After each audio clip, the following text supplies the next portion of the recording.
Covid lockdown ಮಧ್ಯೆ ಉಡುಪಿಯ ಕಪ್ಪೆಟ್ಟು ಪರಿಸರದ ಜನ ಮತ್ತೊಂದು ಸಂಕಷ್ಟವನ್ನ ಎದುರಿಸಲು ಸಜ್ಜಾಗಿ ನಿಂತಿದ್ದಾರೆ. ಹೌದು, ಉಡುಪಿ ನಗರಸಭೆ ಹಾಗೂ ಅಂಬಲ್ಪಾಡಿ ಗ್ರಾಮ ಪಂಚಾಯತ್ ನಿರ್ಲಕ್ಷ್ಯದಿಂದ ಈ ಬಾರಿಯ ಮಳೆಗಾಲದಲ್ಲಿ ಕೃತಕ ನೆರೆ ಉಂಟಾಗುವ ಪರಿಸ್ಥಿತಿ ನಿರ್ಮಾಣವಾಗಿದೆ. ಉಡುಪಿ ಕಿನ್ನಿಮುಲ್ಕಿ ಬಳಿಯ ಕಪ್ಪೆಟ್ಟು ಎಂಬಲ್ಲಿ ರಾಷ್ಟ್ರೀಯ ಹೆದ್ದಾರಿ ನಿರ್ಮಾಣ ಸಂದರ್ಭ ದೊಡ್ಡದಾದ ಚರಂಡಿಗೆ ಸಣ್ಣ ಪೈಪುಗಳನ್ನು ಹಾಕಿದ್ದೇ ಇದಕ್ಕೆಲ್ಲ ಕಾರಣವಾಗಿದೆ.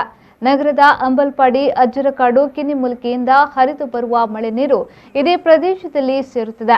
ಆದರೆ ಹೆದ್ದಾರಿ ಕಾಮಗಾರಿಯ ಸಂದರ್ಭ ಕಿರಿದಾದ ಪೈಪುಗಳನ್ನು ಹಾಕಿರುವ ಕಾರಣ ನೀರು ಹರಿಯಲು ಸಾಧ್ಯವಾಗದೆ ಇಡೀ ಪ್ರದೇಶ ಕೃತಕ ನೆರೆ ಸೃಷ್ಟಿಯಾಗಿ ಮುಳುಗಡೆ ಹೊಂದುತ್ತದೆ. ಇನ್ನು ವಿಶೇಷ ಏನಂದ್ರೆ, ಪಂಚಾಯತ್ ವ್ಯಾಪ್ತಿಯಲ್ಲಿ ಚರಂಡಿ ಇದ್ರೂ ಮಳೆ ಬಂದಾಗ ನಗರಸಭೆಯ ಪ್ರದೇಶಗಳು ಸಂಪೂರ್ಣ ಮುಳುಗಡೆಗೊಳ್ಳುತ್ತದೆ. ಮಾಧ್ಯಮಗಳಲ್ಲಿ ಮಳೆಗಾಲಕ್ಕೆ ನಾವು ಸಂಪೂರ್ಣ ಸಿದ್ಧರಾಗಿದ್ದೇವೆ ಎಂದು ಹೇಳಿಕೊಳ್ಳುವ ನಗರಸಭೆಯ ಅಧಿಕಾರಿಗಳು ಮತ್ತು ಜನಪ್ರತಿನಿಧಿಗಳು ಎಚ್ಚೆತ್ತುಕೊಂಡು ಸ್ಥಳೀಯರ ಸಮಸ್ಯೆ ಬಗೆಹರಿಸಿಕೊಡುವಂತೆ ವಿನಂತಿಸಿಕೊಂಡಿದ್ದಾರೆ. ಇದು ವೆಟ್ವೆಲ್ 2 ಮುನ್ಸಿಪಾಲಿಟಿಗೆ ಸೇರಿದ್ದು. ಇದೇ ತೋಡಿನಾಚೆ ಇದು ಪಂಚಾಯತಿಗೆ ಸೇರಿದೆ. ಇಲ್ಲಿ ಎಂತ ಇದಾದ್ರು ಸಹ ಅವರು ಇವರ ಮೇಲೆ ಹಾಕ್ತಾರೆ, ಮುನ್ಸಿಪಾಲಿಟಿ ಅವರು ಮಾಡ್ಬೇಕು ಹೇಳಿ ಮುನ್ಸಿಪಾಲಿಟಿ ಅವರು ಪಂಚಾಯತ್ ಮೇಲೆ ಹಾಕ್ತಾರೆ. ಮೊನ್ನೆ ಅಷ್ಟೇ ಒಂದು ತೋಡು ಮಾಡಿದ್ದಾರೆ. ಇಲ್ಲಿ ಇಷ್ಟು ನೇರ ಉಂಟು, ಇಲ್ಲಿಂದ ಅಜ್ಜರ್ ಕಾಡಾಗಿ ಎಲ್ಲ ನೀರು ಹರಿದು ಬರ್ತದೆ. ಅಲ್ಲಿ ನೋಡಿದರೆ ಮ್ಯಾನ್ಹೋಲ್ ಉಂಟು ಒಂದು ಚಿಕ್ಕದು, ಅದು ಹೈವೇ ಆಗಿ ಪಾಸ್ ಆಗಿ ಹೋಗಬೇಕು.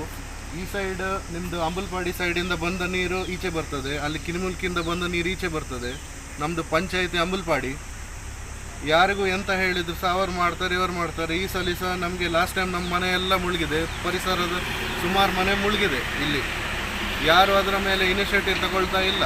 ಅಧಿಕಾರಿಗೆ ಹೇಳಿ, ಯಾರು ಹೇಳಿ, ಅವ್ರ ಮೇಲೆ ಇವ್ರ ಮೇಲೆ ಹೇಳಿ. ಲಾಸ್ಟ್ ಟೈಮ್ ಕೊರೋನಾ ಅದು ಇದು ಹೇಳಿ ಅದು ಹೋಯಿತು.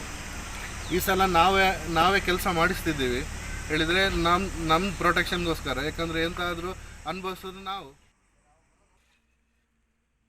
Sreejith, V4 news, Udupi.